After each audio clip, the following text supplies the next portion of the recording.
eso es lo que ha pasado con Daniel. Muchas mujeres sienten gusto hacia él. ¿Por qué?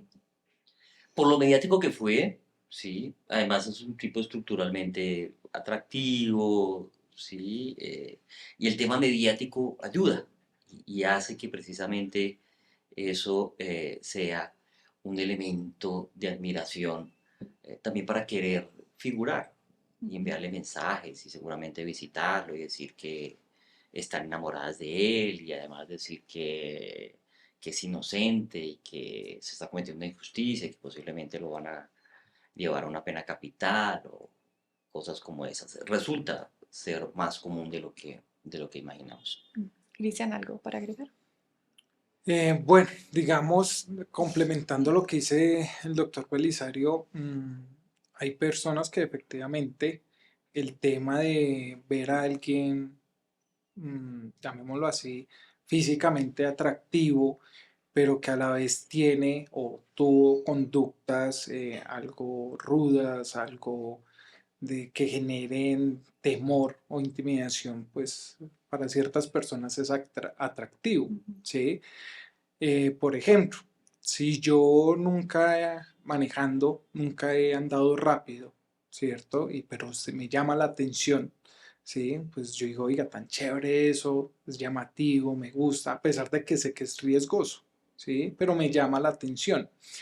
Y dentro, digamos, del gusto, ¿sí? Voy a seguir queriendo, voy a tener, llamémoslo así, como a alguien que voy a ser parte de fans de él, ¿sí?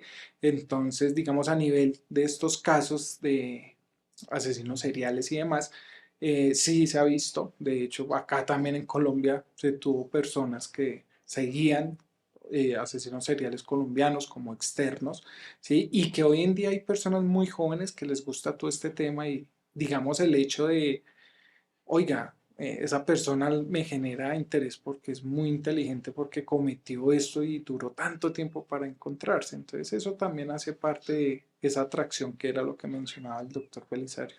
Pues ustedes son expertos en esto, pero a mí no me parece normal que uno sienta atracción por un hombre así.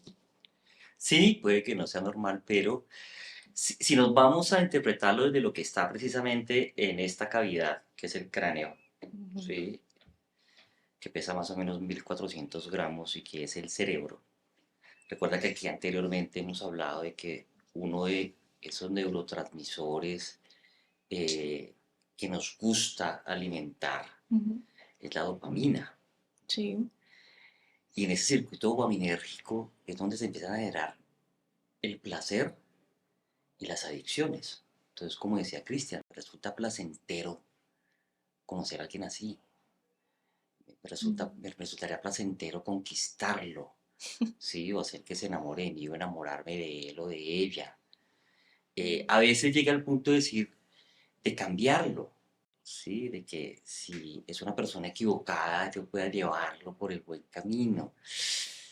Pero ese es un riesgo muchísimo más alto que conocer a alguien por redes sociales y, no sé, enamorarse al día siguiente y salir con él o con ella y tener el riesgo Sí. de muchas cosas que puedan pasar desde lo criminológico. Y acá coloquialmente en Colombia dicen rehabilitar. Ah, ¿ustedes saben? Rehabilitar gamines, sí, sí, sí, sí, No, eso comúnmente se dice, sí, sí, sí, hay. Que no les sería gusta muy rehabilitar fácil. gamines, se dice en el arco popular, sí, sí, sí, yo lo escucho muchas veces, pero es un elemento de riesgo, cuidado, cuidado con ese tema, eso no va a tener un final feliz. Sí, no siempre termina bien. Exactamente, eso no termina bien. Doctor, tú me ves una respuesta de una pregunta que ya te había dicho y te la vuelvo a preguntar. Repítemela, por favor. ¿Uno cómo detecta esas señales de una persona que está cerca a uno? ¿Uno cómo detecta eso? Que pronto a uno le van a hacer algún daño. Es que Valentina, mira, una de las grandes ventajas que tiene el agresor es que sabe mimetizarse. Mira lo que hemos hablado anteriormente, ¿sí? Nosotros no tenemos instintivamente la capacidad de reconocer al predador. Ujú. Los animales sí. Por eso una cebra, un venado, no se va a acercar a un tigre o a un león. Él ya instintivamente sabe que ese es su predador. Nosotros no. Y perceptualmente nos engañamos mucho. Yo creo que aquí he hecho varios ejercicios donde nos damos cuenta que el cerebro nos engaña Mm, perceptualmente. Entonces pensamos que porque es atractivo o atractiva, que es una persona buena o que va a ser una persona que no va a generar un daño, que no es un riesgo. Mira que, así como ahorita mencionaba Cristian, frente a la pregunta que tú le hacías, ¿sí? Sobre la distrofilia o la enclitofilia, hubo hace algún tiempo un caso también muy mediático en los Estados Unidos. No era de un asesino serial, fíjate que era de un hombre el que salió un cartel de Se Busca, del Want, ujú, y se llama Jeremy Mills. mm, Y Jeremy Mills tenía unos antecedentes por hurto y allanamiento ilegal, es decir, se había metido a una casa a robar. Publican la foto del tipo y el tipo era lo suficientemente atractivo para las mujeres. Yo soy hetero, seguramente para hombres homosexuales también era alguien supremamente atractivo. Y empezaron a escribir y a decir, no puedo creer que él sea un criminal. Y si lo es, ojalá asalte mi casa, por ejemplo. eh, Qué hombre tan precioso. Yo, si le ando domiciliaria, quiero que la pase en mi casa. Cosas como esas que llegaron a sorprender de sí. por qué la percepción juega a favor y nos engaña. Entonces, fíjate que algo similar ocurre en un caso como estos, ¿sí? Daniel Sancho, pues era un chef. Si a ti te quieren conquistar, qué mejor que te ofrezcan una buena comida, además que te la preparen, ¿sí? Todo eso empieza a generar cierta atracción. Si además físicamente resulta atractivo, pues hay otro factor. Ujú, Si él dice que es hijo de alguien muy famoso, pues todavía hay más elementos de atracción que no van a generar sospecha. Entonces no es un tema fácil. ujú, ¿Qué elementos hay? Banderines rojos, Valentina, y es, por ejemplo, ciertos estallidos de ira, ¿sí?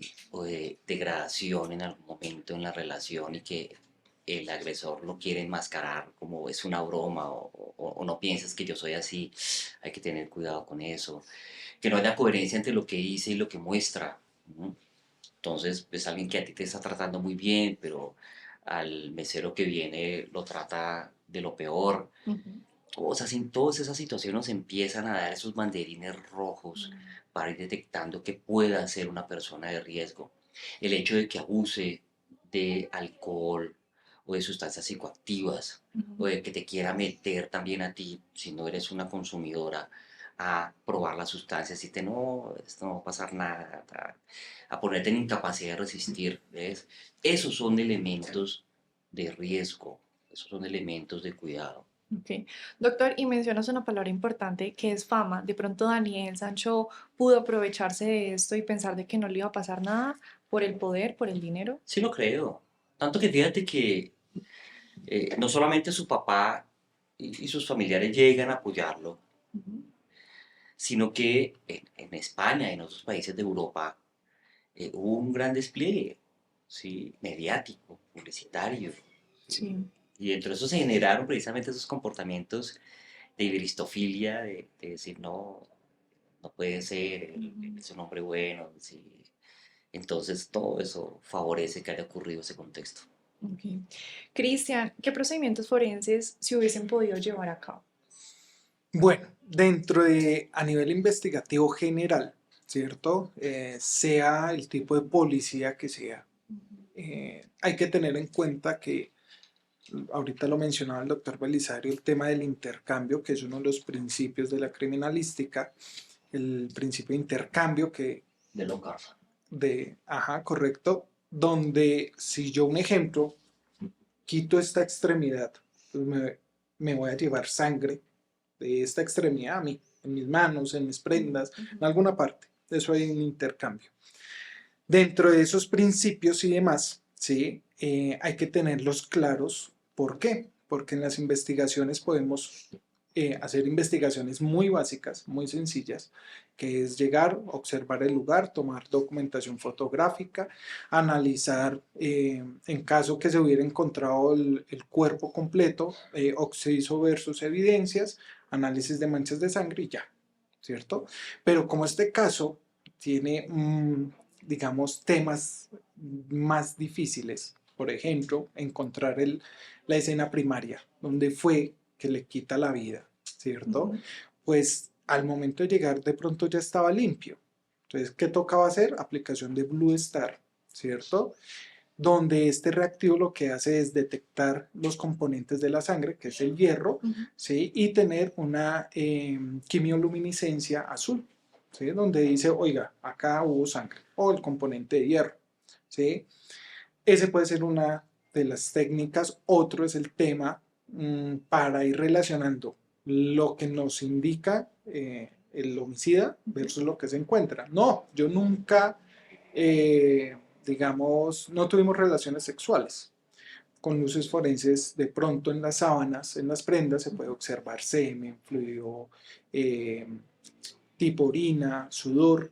Entonces es llevar todas las herramientas tecnológicas para comprobar si efectivamente hay o no hay. Entonces, por ejemplo, en este caso, aplicación de Blue Star, eh, tema de análisis de luces forenses en dado caso, programas, software y hardware para crear reconstrucción en 3D o 4D, ¿sí? Donde se relacionan análisis de manchas de sangre, posición de elementos, ¿sí? Y ahorita también el doctor Belisario lo mencionaba, él va al lugar con la policía, le dice, vea, yo hice esto, yo lo golpeé de esta manera, ¿cierto? Después lo boté, después pasó esto. Eso, hacerlo en un programa para mostrar en un juicio ayudaría bastante. Ujú. ¿Cierto? Porque un ejemplo, ¿qué hubiese pasado si él no hubiera hablado? ¿Cómo hubieran hecho la Ujú. reconstrucción? Entonces era necesario tener tecnología, herramientas, ¿sí? Insumos para poder reconstruir eso. Ahora, afortunadamente, llamémoslo así, esta persona lleva a la policía a los diferentes sitios donde él dice, ve acá yo boté partes corporales, ¿sí? No se encontró el tronco, ¿sí? Lo que es parte de cavidad pulmonar y cavidad abdominal no se encontró, ¿sí? Y Hasta el día nunca de hoy. mencionó, Ujú. ¿sí? Pero es la labor de la policía decir, bueno, ¿y a dónde está? ¿Qué se hizo? Ujú. ¿Sí? Por ejemplo, si yo encuentro una mano, la necropsia, pues no le voy a hacer necropsia a una mano. Voy Ujú. a hacer análisis de las heridas, ¿sí? Antemortem, postmortem de una mano, ¿sí? Entonces, por ejemplo, yo no puedo decir que a la persona que le quitaron la mano está muerta. No lo puedo llegar a establecer, ¿sí? Ujú. Tengo que tener el cuerpo, ¿sí? En este caso, ¿qué fue lo primero o los elementos que se encuentran? La cabeza, ¿cierto? Entonces, ¿qué se analiza ahí? El tipo de herida, si fue antemortem, ¿sí? Postmortem. Ujú. Dentro de eso, pues, qué tipo de herramienta pudo haber sido y empezar a colocar, llamémoslo así, relación de esas partes corporales con la cabeza, la extremidad cefálica. Dentro de eso viene la parte investigativa, ¿sí? Ya digamos, cómo lo hizo, ¿sí? Con qué lo hizo, en qué momento, ¿sí? Que ahí nacen las preguntas que de pronto las personas que les gusta la criminalística saben el por qué, cómo, dónde, quién, Ujú. ¿sí? Todas esas preguntas hay que resolverlas a raíz de todas esas evidencias. Entonces, digamos, en este caso, sí, tecnología, reconstrucción, muy importante las entrevistas que se hacen, ¿sí? Los videos Ujú. recolectados, ¿sí? Porque un ejemplo, el hecho que a mí me vean comprando un cuchillo no significa que lo haya usado. Entonces Ok. tocaba relacionarse ese cuchillo, efectivamente fue el que le generó las heridas, ¿sí? Y eso hace parte, digamos, de una defensa para él, ¿sí? Muéstreme el cuchillo, ¿sí? Y ese cuchillo debe tener huellas latentes donde efectivamente coinciden con esta persona. No, no está. Entonces, ¿qué pasó? ¿Sí? Entonces son, digamos, en la parte del ente acusador versus el ente que defiende, Ujú. pues hay que analizar todos estos aspectos. Y si solamente encuentran la mano, ahí también pueden mirar señales de fuerza. Bueno, dentro de eso, pues acá tenemos estos signos que nos pueden ayudar mucho. Por ejemplo, cuando una forma de defenderse normalmente de las personas es utilizar sus manos y antebrazos, ¿cierto? Movimientos de protección, ¿sí? Ok. Ya sea por mujer o hombre. La reacción siempre va a ser Defensivos. esta, Ujú. ¿cierto? Mm. Si a ti te agreden como mujer, Eso, perdóname que te interrumpa, es, Valentina, actos reflejos. No son Ok. instintivos, pero son actos reflejos, sí, de un instinto que conservamos los seres humanos, que es Ujú. el de supervivencia. Ok. ¿Sí? Automáticamente tender a defenderse o asumir posturas o reducir siluetas y asumir posturas fetales, por ejemplo, para defensa. Correcto, dentro del ejemplo que voy, si a ti te agreden como mujer, ¿tú cómo te defiendes? ¿Qué Mm. utilizas? Yo creo que uno piensa es en las manos, en proteger ¿Cierto? el rostro, quizás. Y pero tú, ¿qué haces? Tiendes a rasguñar, ¿cierto? Usar las manos para Mm. defenderte. Ok. ¿Sí? El hombre normalmente no suele hacer eso, Sí. ¿sí? Es de más fuerza. Entonces, dentro de eso, digamos, tú me rasguñas, Ujú. ¿cierto? En tus uñas queda tejido epitelial, ¿cierto? Ujú. Principio de intercambio, que era lo que mencionamos. Ok. ¿Tú lo pensaste? No. Tú no dijiste, lo voy a rasguñar para que quede evidencia y así cuando me No. encuentre, Ujú. identifiquen que fui yo. No. ¿Sí? Son reacciones normales. Entonces, dentro de esto, ¿sí? En las partes que se encuentran, ¿sí? Efectivamente, sí hay elementos, ¿sí? De defensa, Ujú. ¿sí? ¿Cómo se detectan estos signos de defensa? Primero, hay que tener en cuenta la zona, ¿sí? Si yo me defiendo de esta parte, pues ¿dónde van a quedar los signos de violencia? En este Claro. lado. Ok. No podemos determinar que, digamos, acá en la cara anterior del codo es un signo de defensa. Ujú. No, según la posición, como el victimario indicó en la reconstrucción, Ujú. ¿sí? Pues se empieza a establecer. Entonces, digamos acá a nivel de esta mano. Acá, por ejemplo, tenemos coloración violácea, ¿sí? Sí. Y esto solamente aparece cuando la persona está en vida. ¿Por qué? Porque Como un morado. los famosos morados, Mm. ¿sí? Que se llaman hematomas. ¿Mm? Ok. Entonces, digamos que este morado nace solamente cuando hay presión arterial, una respiración, ¿sí? Porque el cuerpo está con vida. Por ejemplo, eh, si tú cortas una parte de tu cuerpo, te va a salir sangre, te va a inflamar, ¿cierto? Y va a tener una coagulación, una Ujú. necrosis celular y demás, ¿cierto? Pero si tú haces lo mismo, digamos, con un pedazo de carne, una pechuga, si tú lo cortas no te va a salir sangre, Claro. ¿cierto? Una, dos, no se va a inflamar, ¿cierto? Ujú. Tres, al momento de hacer el corte, ¿sí? Como no hay irrigación sanguínea y no Ujú. hay inflamación, ¿sí? La coloración no va a cambiar, ¿cierto? Ujú. En ese orden de ideas.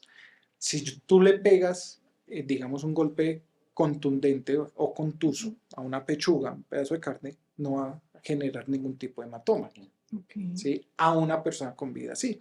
Entonces, en esas partes que se encuentran, ¿cierto? Se Ujú. analiza eso. ¿Sí? Tiene signos de violencia, entonces, ¿qué se hace? Se toma la extremidad, se revisa la coloración de la piel versus los hematomas, ¿sí? Digamos, a nivel de las heridas, ¿sí? ¿Cómo identificar si fue una herida antemortem o postmortem? Entonces, una, la coloración. Si es Ujú. antemortem, va a haber coloración rojiza, ¿cierto? Porque hay irrigación de sangre. Si fuera post-mortem, después de morir, ¿cierto? No hay irrigación de sangre. Esa es una. Dos, el antemortem, al cortar, sale sangre y va el cuerpo, de cierta manera, automáticamente empieza a protegerse, a tener, digamos, un Ok. proceso de necrosis, de Ujú. proteger, de crear cicatriz, costra, perdón, Ujú. ¿sí? De coágulos, ¿sí? Pues para que no siga la hemorragia. Sí. En una persona que ya muere y le cortan, pues no va a haber esa irrigación, por ende no van a haber esos coágulos, por ende no va a haber esa eh, protección celular, ¿sí? Entonces, esas son formas de empezar a analizar y que los forenses en este caso tuvieron que ver para poder establecer si son heridas antemortem o postmortem, ¿cierto? Y así ir reconstruyendo el testimonio de lo que él había dicho versus lo que se encontró. Ok. En el caso del cerebro, ¿cómo sería? Ya que lo trajiste. Bueno, digamos que este lo traje especialmente porque como se encuentra el cráneo, ¿cierto? Una de las formas de identificación humana inicialmente es el ADN, ¿cierto? La ontología forense, la dactiloscopia, que es todo el tema de identificación de huellas dactilares. Está también el tema de la reconstrucción morfológica, Ujú. ¿sí? Pero acá hay factores, que es el tema de tiempo que se tiene. El ADN es efectivo, pero ¿cuánto se demora ese proceso? Es muy largo, ¿sí? Coger partes por partes, hacer pruebas de ADN, se va a tomar bastante tiempo, ¿sí? Entonces, en ese caso, ¿sí? No sería apropiado. ¿Qué es lo que se hace?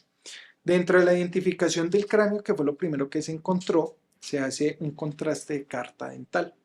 ¿Sí? Entonces se mira cuántos dientes tiene, cómo es su estructura dental, si tiene, digamos, prótesis, si tiene diseños de sonrisa, tratamientos odontológicos, y eso, ¿qué tienen que hacer para saber si es de él?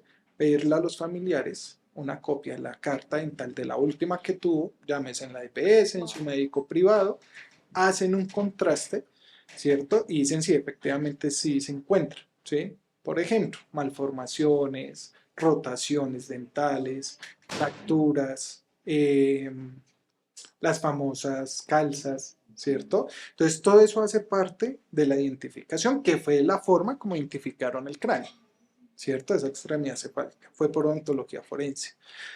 Sumémosle que el rostro tenga heridas. ¿Qué toca hacer? Solicitar fotografías, compararlas, ¿sí?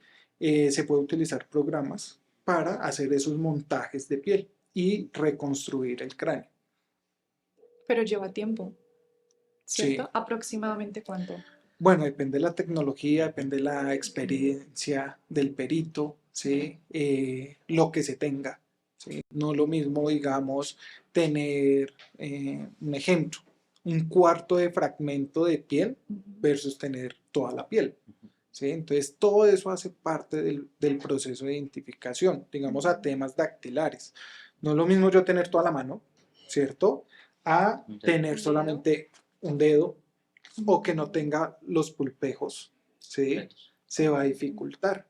No es lo mismo un cuerpo recién fallecido versus alguien en descomposición, ¿sí? Entonces, por ejemplo, si la persona tiene sus pulpejos deshidratados, se hace una rehidratación, ¿sí? Que es con jeringa, se inyecta y ya, se hace la necrodactilia. Pero si la mano está en alto estado de descomposición, hay que ya hacer un tratamiento de pulpejos, ¿sí? Dentro de esos tratamientos de pulpejos, pues hay muchas técnicas. Una de ellas es amputación del dedo, otra es el desprendimiento del guante epidérmico, que es donde se lo coloca uno y hace la necrodactilia. En este caso, ADN pues se demoraba mucho, ¿sí? No era viable. Dos, se identifica por carta dental. Tres, el tema de las huellas dactilares, tengo entendido que algunos se encontraron, otros no, ¿sí? Entonces, de esta manera se aplicó en este caso. Cristian, ¿cómo se puede interpretar el golpe que le dio en la mandíbula? Bueno, acá, pues para tener aclaración, existe golpes contundentes, que son golpes continuos, uno tras el otro, ¿cierto? Y un golpe, que es un golpe contuso, uno solo, un solo impacto, ¿sí? Dentro de este caso, en la explicación que él da, ¿sí? Y en lo que él, en su entrevista y declaratoria indica, que él efectivamente comete un solo golpe, ¿sí? A nivel de la mandíbula, que es cuando él se va hacia atrás. Dentro de esto, hay que aclarar una cosa, que al ser un solo golpe contuso, ¿cierto? Generó mucha fuerza, ¿sí? Entonces, digamos, a nivel de eh, fuerza, ¿sí? Él tenía más que ganar por su estructura física. Entonces, claro, ese golpe, ¿sí? Que fue a nivel de la mandíbula, ¿cierto? Lo sacamos por acá. Puede generar varias cosas, ¿cierto? Dentro del golpe, daños dentales, ¿cierto? Si de pronto él tenía la boca abierta, daños dentales por la misma presión del impacto. Una, dos, al caer, daños o afectación a nivel occipital, ¿cierto? Y obviamente lo más severo es a nivel cervical, ¿cierto? Al momento de caer. Entonces, el análisis de esas heridas es importante para determinar si efectivamente este fue el primer golpe, ¿cierto? Que le causó lo que él supuestamente manifestó en la entrevista o en la reconstrucción que se hizo, ¿sí? Entonces, sí es importante aclarar que un golpe es contuso, contundentes son varios. ¿Por qué? Porque dentro de las prendas que se encuentran se observa un orificio por arma blanca, ¿cierto? Entonces, ese orificio contuso, uno solo, ¿sí? Si fuera contundente hubiera tenido varias perforaciones, ¿sí? Pero como no se encontró el tronco, pues no se llegó, no se pudo establecer eso. Dentro de esto hago una pregunta. ¿Qué es una arma blanca? ¿Por qué se llama arma blanca? ¿Sabes? Cortopunzante, me No, ¿por qué imagino. se llama arma blanca? No sé. ¿No? Ni idea. Bueno, hay varias Doctor. explicaciones. Dentro de esas está, antiguamente, ¿sí? Hace cientos de años, pues las armas, todos los cuchillos y demás, el acero era blanco. Esa es una explicación, entonces, claro, de ahí viene. Ok. Dos, a nivel radiológico, digamos cuando son cuerpos de muerte violenta como este y se pasa por rayos X, ¿sí? Y la hoja metálica queda dentro del cuerpo, ¿sí? En los rayos X se va a ver color blanco. Eso es una segunda explicación, ¿sí? Del por qué la, el nombre de arma blanca se llama así. ¿Sí? Hay Ok. mucha gente que de pronto no lo conoce y dice, No. no, es arma blanca porque es un cuchillo, ¿sí? Pero ¿cuál es la Mm. explicación?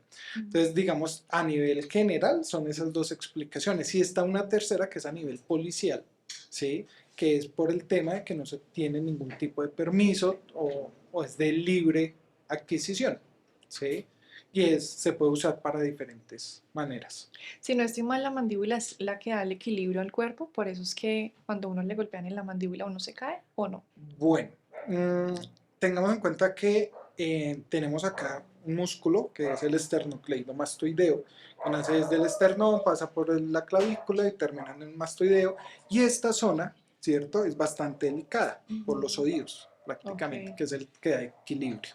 ¿Sí? Entonces, golpes a nivel de esta parte puede generar un desequilibrio. Por eso, digamos, en el boxeo, cuando hacen un solo golpe de esto, puede generar que la persona quede ya inconsciente, ¿sí? Entonces, es Ok. esa zona. Adicionalmente, el centro de nuestro equilibrio, pese a que sí está a Sí. nivel de los tímpanos de los oídos, lo que nos Ok. permite saber si estamos con equilibrio o no, neurológicamente está a nivel del cerebelo, Ujú. que está acá, ¿m?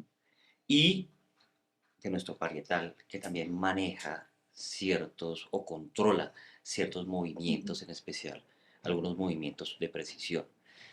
Entonces, como muy bien lo describió Cristian, al haberle dado ese golpe contuso en la mandíbula, Ujú. posiblemente lo llevó a que perdiera conocimiento, posiblemente lo dejó con una incapacidad de resistir. Ok. Y podemos especular, no tenemos el tronco, para de pronto especular que lo pudo haber herido con arma blanca y tal vez ultimarlo ahí. ¿M? Y después, ya de que se cercioró que estaba muerto, Ujú. hacer todo el tema del desmembramiento. Acá, digamos, adicional, la extremidad cefálica, acá esa sí fue en vida, ¿sí? O sea, él no había muerto cuando le quitan la cabeza, él Ujú. todavía no había muerto, como un Increíble. agregado allí. Entonces posiblemente solamente estaba inconsciente Puede ser, y, uff, más fuerte. sí, Peor, pudo sí, haber sido horrible. claro. Entonces, pues un daño a nivel de cuello, pues recordemos que acá tenemos carótidas, venas, que son venas y arterias principales, y pues Ujú. la liberación de sangre allí es una muerte rápida, ¿sí?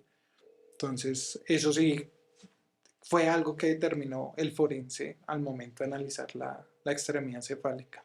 Ok.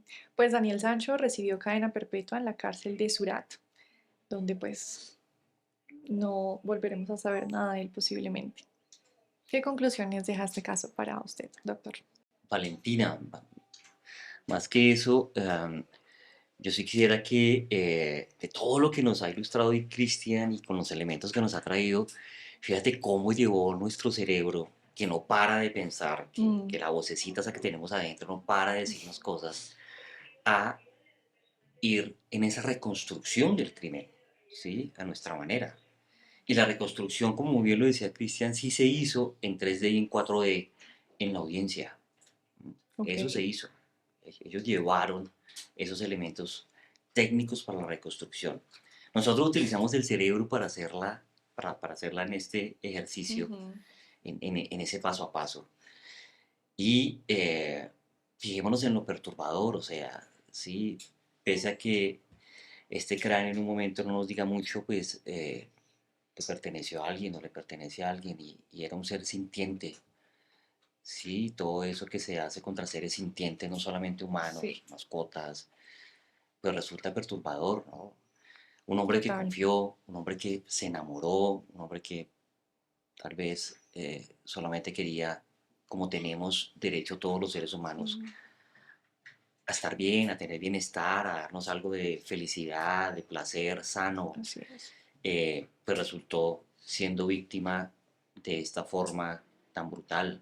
Ujú. A unos dolientes que son su familia, porque dan buena cuenta de lo cuidadoso que era él con su familia, con sus padres, con sus hermanos, en fin, toda esa desgracia que hay a ese Ujú. nivel. Y Daniel Sancho, ¿sí? Un hombre que pudo haber conseguido fama de otra forma, de una mejor manera, Sin duda. con talento, o por lo menos con unos talentos positivos, no negativos. Eh, el ser humano no deja de sorprendernos con sus comportamientos, con- con sus desviaciones, Ujú. con sus errores. Y de esto da cuenta precisamente casos como el de Daniel Sancho y el médico Arrieta. Así es. Cristian, ¿qué conclusión hay de este caso? Bueno, pues acá digamos que este caso, eh, gracias a la criminalística, ¿sí? A la parte investigativa, a la parte forense, se llega a realizar de manera rápida. ¿Sí? Una. Dos, Ujú. efectivamente no hay crimen perfecto, siempre hay alguna Mm, cosita por allí que queda, ¿cierto? Tres, a veces los que decimos crímenes perfectos no es porque no haya evidencia, ¿sí? Es porque el investigador, el forense, le faltó más vocación, ¿sí? Más mm, visión forense. Un ejemplo, si yo lo hubiera hecho, si uno se pone a pensar como criminal, ¿cómo lo hubiera hecho? ¿Sí? Como decir, venga, me pongo en este papel, ¿qué hubiera podido hacer? ¿Cierto? Que ahí viene el juego de la mente que decía el doctor Belisario, ¿sí? Si yo solamente me dedico a recolectar evidencias, llevo y fue así, así ya, y no demuestro, porque una de las partes importantes de la investigación es demostrar, no es ujú. solamente decir, ¿sí? Pues acá en este caso se demostró muchos factores, ¿sí? Efectivamente, pues acá, aparte de la tecnología, aparte de la parte investigativa, viene el tema de evidencias de laboratorio, ¿sí? Por ejemplo, salían muchas preguntas iniciando el caso cuando fue por televisión y prensa, Sí. cuando decían, ¿y si hubieran estado bebiendo alcohol? Y efectivamente si hubiera sido, si consumieron sustancias psicoactivas, ¿cómo se logra establecer eso si no se tiene el tronco, Ujú. un estómago, un corazón y demás? Dentro de eso, pues, un dato curioso también, de pronto para los que no lo conocen, el humor vítreo, que está dentro del ojo, Ujú. él nos ayuda a identificar todas esas partes químicas y tóxicas, ¿sí? De hecho, el ojo es uno de los órganos que no tiene sangre interno porque tiene humor vítreo, ¿sí? Y este componente nos ayuda a establecer que ellos fue lo que hicieron, ¿sí? Extraer el humor, análisis Ujú. de laboratorio, establecieron lo que establecieron en su momento, ¿sí? Entonces vea que esto es un complemento grande, ¿sí? No es solamente recolectar, sino es recolectar, investigar, entrevistar, indagar, ¿sí? Exámenes de laboratorio, Ujú. ¿sí? Y esto, todo ese conjunto ayuda a solucionar o encontrar el tema de esta investigación o el resultado de esta. Cristian, pues muchas gracias por haber aceptado nuestra invitación acá en Operación Crimen. Con mucho gusto a ustedes. Muchas gracias. Yo soy Valentina Stupiñán. Yo soy Cristian Sierra. Yo soy Belisario Balbuena. Para más contenido en exclusivo, síganos en todas nuestras plataformas digitales. Esto es Operación Crimen. Hasta el próximo capítulo.